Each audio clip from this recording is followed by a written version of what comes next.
Assalamualaikum warahmatullahi wabarakatuh. Perkenalkan, saya Safira Cayaningsi dengan NPM 23120470 dari jurusan D3 Rekam Medis dan Informasi Kesehatan Fakultas Kesehatan Universitas Jenderal Ahmad Yani, Yogyakarta. Di sini saya akan membahas sedikit mengenai USD dan activity diagram. Sebelum membahas lebih lanjut, apa sih yang dimaksud dengan USD? Jadi, USD atau yang disebut dengan use case diagram adalah sebuah teknik pengembangan sistem yang menggunakan bahasa grafis sebagai alat untuk pendokumentasian dan melakukan spesifikasi pada sistem. Use case digunakan untuk menggambarkan fungsi dasar dari suatu sistem informasi. Use case juga mendeskripsikan sistem bisnis berinteraksi dengan lingkungan. Dan di sini saya sudah memiliki contoh dari USD atau use case diagramnya. Di sini saya membuat use case menggunakan web, yaitu Draw.io. Di sini banyak sekali fitur-fitur yang dapat kita gunakan. Dari mulai yang umum, lain-lain, terus lanjutan, itu kalian bisa menggunakannya secara gratis. Baik, di sini ada beberapa aktor yang menggunakan sistem SIM-RS ini. Jadi aktornya diantaranya adalah PMIK, perawat, dokter, farmasi, dan petugas laboratorium. Nah, ini PMIK itu dia melakukan pendaftaran. Nah, pendaftaran ini isinya diantaranya ada menginput data pasien, mengedit data pasien, menghapus data pasien.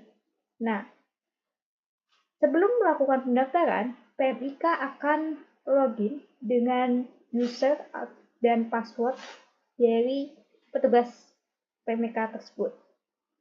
Dan nanti sistem akan menampilkan berupa peringatan kata sandi yang salah jika pengguna itu salah memasukkan password atau usernya.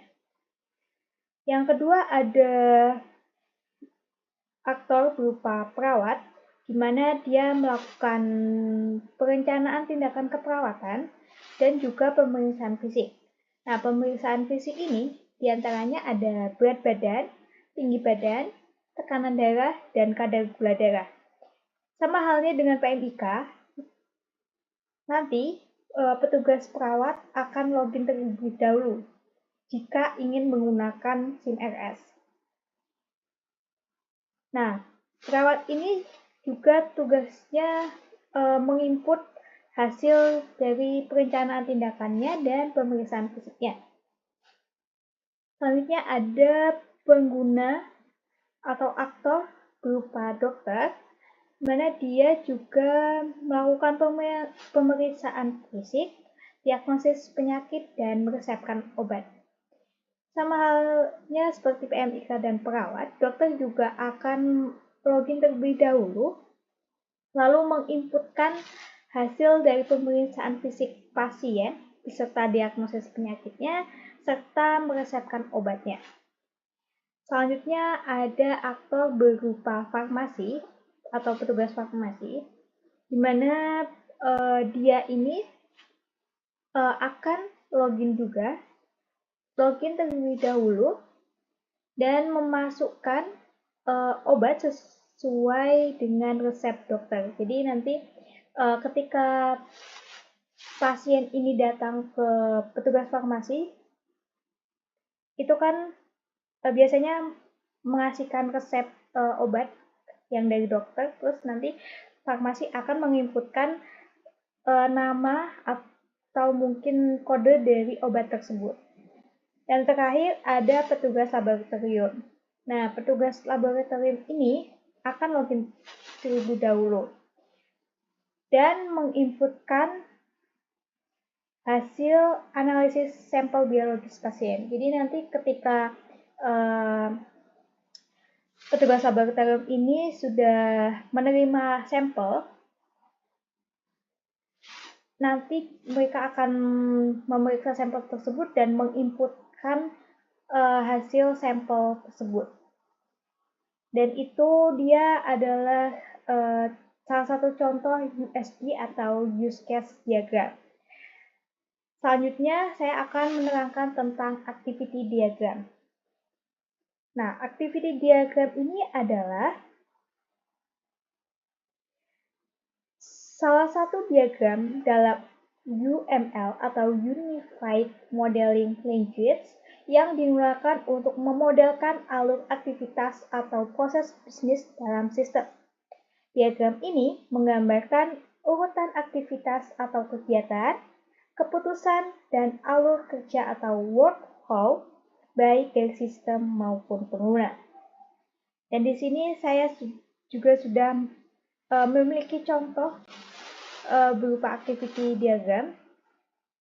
Di sini ada beberapa. Yang pertama ada activity diagram dari unit pendaftaran anak, activity diagram poliklinik anak, activity diagram unit farmasi, activity unit laboratorium, activity diagram unit pelaporan, dan terakhir activity diagram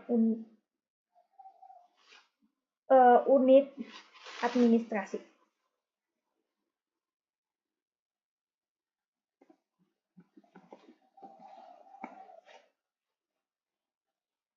Pertama, saya akan menerangkan tentang activity diagram di pendaftaran anak. Pertama, itu biasanya pendaftaran dilakukan oleh petugas perekam medis. Dan di sini petugas perekam medis akan bekerja sama dengan sistem rumah sakit, yaitu SIM-RS. Pertama-tama dimulai dengan melakukan start membuka aplikasi SIM-RS-nya, lalu nanti sistem akan menampilkan halaman login. Setelah itu nanti PMIK akan menginput user dan password-nya dan divalidasi oleh sistem apakah user dan password-nya itu sudah tepat atau belum. Jadi nanti kalau sudah tepat, sistem akan menampilkan halaman utama tentunya, terus PMIK akan membuka menu pendaftaran, sistem akan menampilkan pendaftaran, lalu dilanjut dengan petugas PMIK ini menginputkan data pendaftaran pasien, memilih poli, dan memilih dokter. Jika data pendaftaran pasien itu sudah lengkap, itu petugas PMIK akan klik simpan dan divalidasi oleh sistemnya. Itu akan tersimpan atau gagal. Jika tersimpan nanti klik OK saja dan sistem akan menampilkan pendaftaran lagi. Yang kedua, ada activity diagram poliklinik anak, di mana di sini penggunanya berupa dokter anak dan sistem tentunya. Dimulai dari membuka aplikasi, nanti sistem akan menampilkan halaman login, dokter akan menginputkan user dan password, terus divalidasi oleh sistem, lalu nanti tentunya akan menampilkan halaman utama sistem, terus dokter anak akan membuka menu data pasien. Sistem menampilkan form pendaftaran, lalu dilanjut dengan dokter itu melakukan screening pada pasien terlebih dahulu. Setelah itu, dokter bisa menginputkan hasil screening itu dengan cara mengklik tombol tambah atau tombol edit, maupun dokter ini bisa menghapus data sebelumnya. jika sekiranya hal tersebut sudah tidak digunakan. Jadi ketika dokter melakukan tambah, nanti muncul form tambah data pasien dan dokter akan mengisi data penyakit dari pasien tersebut. Nah, kalau edit nanti dokter akan mengedit data pasien dari sebelumnya, mungkin ada kesalahan, lalu dokter akan mengedit data pasien sebelumnya.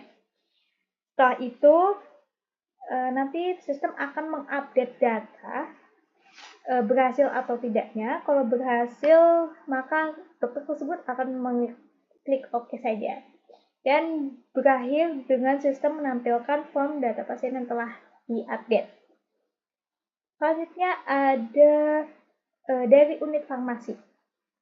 Jadi di unit farmasi ini berupa transaksi obat yang dimana nanti farmasi akan memilih menu transaksi obat. Nanti sistem meminta data transaksi obat yang masuk. Lalu petugas farmasi nanti akan menginput data supplier, lalu memasukkan kode obat, dan mencari data obat di sistem. Sistem akan menampilkan data obatan yang ada di rumah sakit. Lalu petugas nanti akan menginput jumlah obat yang akan dibeli. Nah, di sini ada anak panah, di mana memasukkan kode obat ini bisa ditambah dengan menghitung total.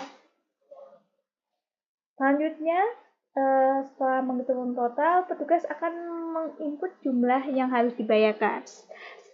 Setelah itu, petugas akan mengklik simpan dan divalidasi oleh sistem tersimpan atau gagal. Jika tersimpan, akan mengklik OK saja dan berakhir dengan sistem menampilkan beberapa transaksi obat dalam database.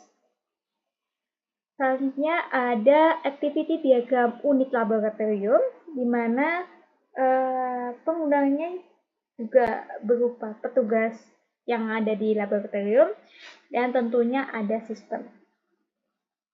Dan di sini dimulai dari petugas akan meregistrasi akun secara online dan di sistem pendaftaran laboratorium, terus pilih pemeriksaan, petugas akan update jadwal ambil sampel, pasien dapat jadwal ambil sampel, lalu pasien datang untuk mengambil sampel. Nah, dari registrasi akun online ini, petugas bisa memberikan arahan untuk mendaftar dan registrasi online kepada pasien. Nah, setelah itu divalidasi oleh sistemnya. Setelah divalidasi, nanti petugas akan mengambil sampel, petugas melakukan pengujian sampel, setelah itu petugas mendapatkan hasil laboratorium, lalu diklik simpan.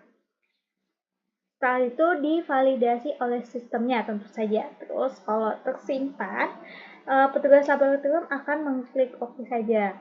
Dan berakhir dengan sistem akan mengambilkan form data pasien tersebut.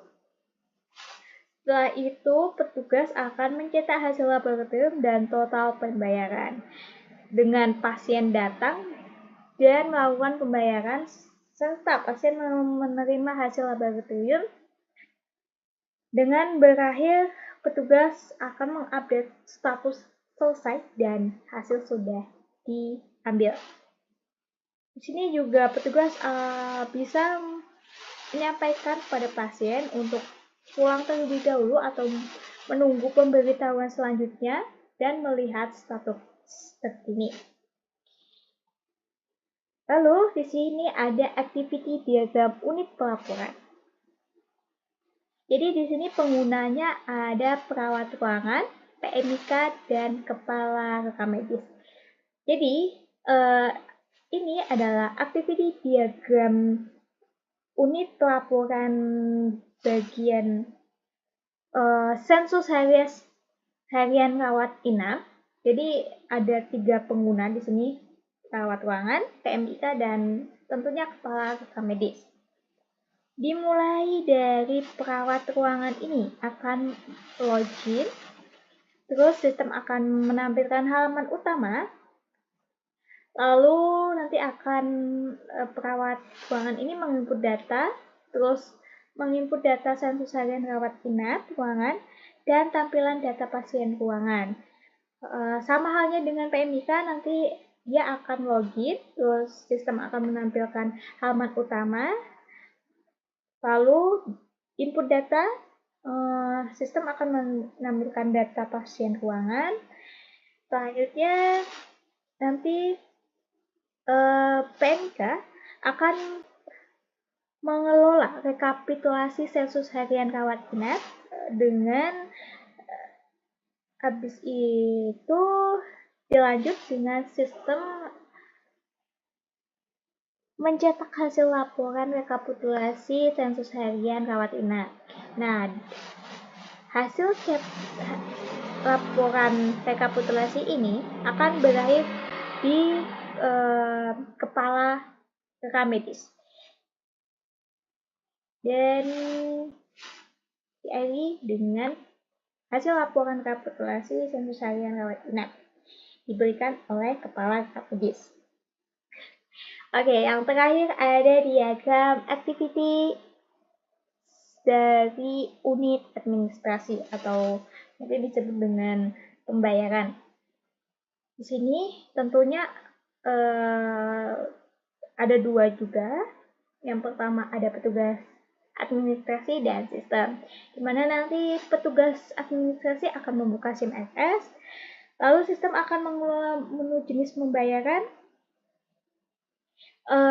lalu petugas administrasi akan menginput data pembayaran, setelah itu akan disimpan dan divalidasi oleh sistem tersimpan atau tidaknya. Kalau tersimpan, klik OK saja, terus terakhir menampilkan form pendaftaran pasien.